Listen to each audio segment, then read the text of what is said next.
Did you have a narcissist in your life that cheated on you and left you, or cheated on you and you knew about it and you confronted them about it and they wouldn't tell you, or they wouldn't be honest about what was actually happening? You see, there's a lot of times that we'll have a narcissist or just a cheater in general, whoever, that actually has a new supply, that actually has someone else that they're with, but they'll never tell you. Even if you face them with blatant proof of, I saw you here, I took a photo here, that's not me. I don't know what you're talking about. And it's crazy because a lot of times when you're with a narcissist and they have a new supply, even if you know about it, even if you know about what's going on, a lot of times they'll be more protective of the new supply than they ever were of you. I want to be able to talk about that today, about some aspects of why narcissists are more protective of supply than they are you, and give some examples from my own life of things that I've gone through that have been that exact way. If you guys are new here, my name is Ben Taylor. I'm a self-aware narcissist on this channel to provide awareness, growth, healing, and change. We do it on multiple different platforms: TikTok, Instagram, Facebook, YouTube, LinkedIn, also on Apple Podcasts, Spotify, Amazon Music, all those types of things. Just look us up under Raw Motivations.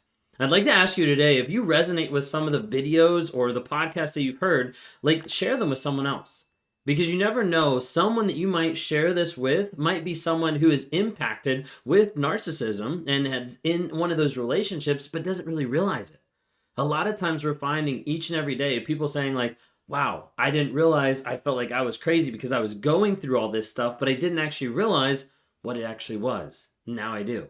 So we're trying to build that awareness. If you want to talk to me sometime to be able to work through the aspects of the trauma bond, how I try to help coach people to rewire their mindset and to get healed and to get healthy from that relationship, would love to talk to you one-on-one. You can go to rawmotivations.com, click on the one-on-ones. We can set up a time to be able to chat. We'd love to be able to help you in your healing journey. Last thing I'll bring up really quick, actually two things. One, if you haven't had a chance to be able to see the journal that we just released a little while ago, it's called From Fantasy to Reality. It is on Amazon, or you can get the links in any of the bios, but basically it has over 100 prompts to be able to help you journal and actually process getting out of that toxic relationship. Last thing, really quick, if you haven't had a chance, check out the NARC app. narcapp.com, narcapp.com. It's a great place to build community. We recently just released some new features on it that, as we're growing and building the app as we go, where people can tag people, people can interact with people. You can message members directly and be able to establish more community, more connection than what you've ever been able to do before in that app. So we're building that. We'd love to be able to have you engage with the weekly lives or the monthly coaching. Some of those are going to be transitioning a little bit into a whole nother level. So we can't wait to be able to interact with you on there. Anyways, diving into what we're going to talk about today, why are narcissists more protective of supply than they are of you? Well, to give you a little bit of perspective, my life, if you don't know anything about my story, growing up, getting into relationships, getting into cycles, I thought they were going to stop, got into marriage, and I thought that those cycles were going to stop, but they didn't. As a result, I ended up in 5 different affairs inside my marriage.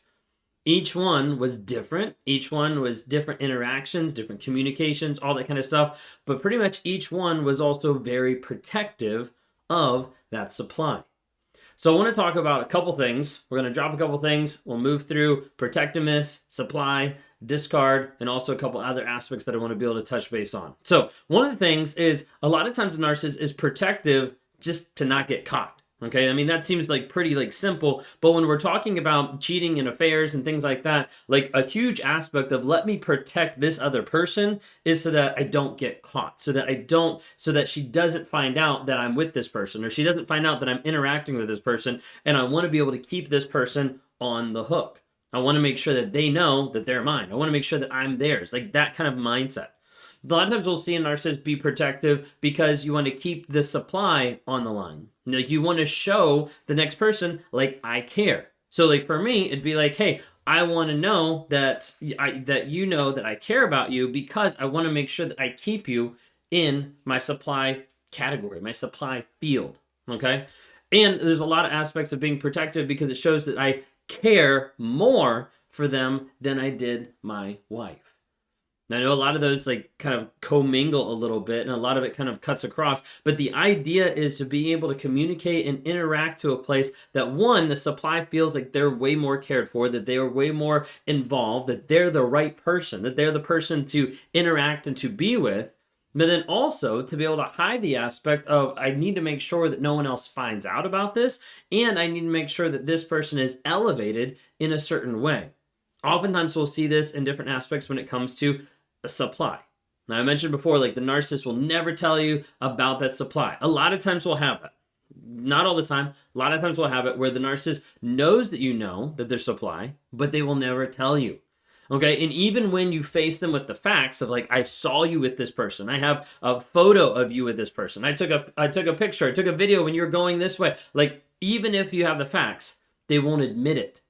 And the reason why a lot of times they won't admit it is because when they admit it, they have to admit that they're wrong.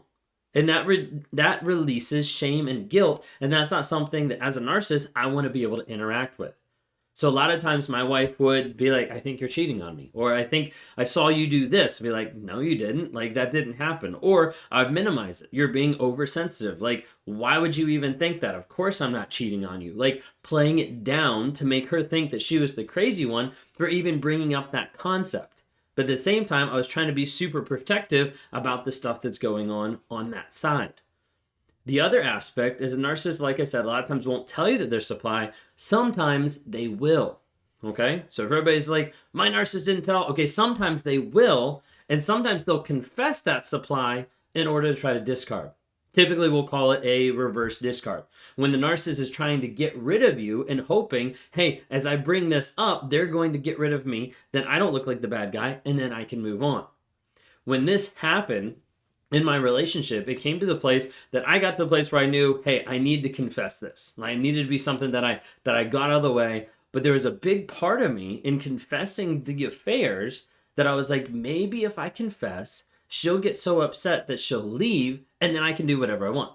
But I didn't want to justify it. I didn't want to say like, oh, this is what I'm doing. I had to be able to put it under the guise of like, no, this is the right thing. Let me confess it because it's the right thing. And perk of that is hopefully she leaves so I can go do whatever I want. I can go be with the person I want to be. I could go be with that supply or anything like that. Even talking about it with my wife later and a lot of the toxicity that came out of that, a lot of the toxicity that came out with the girl with BPD and all the craziness that happened in that regard. Like my wife even looks back now and she's like, you know, honestly, she's like, there was a part of me that realized halfway through some of the ups and downs that part of it was God probably had me stay with you for a period of time just so you wouldn't go and be with that one person because you would have literally destroyed your life. It's very true. Anyways, so a lot of times you'll have a narcissist that will confess to do a reverse discard. Let me see if I can get rid of this person. And then a lot of times with the aspect of protecting the new supply is a huge aspect for the narcissist of love bombing.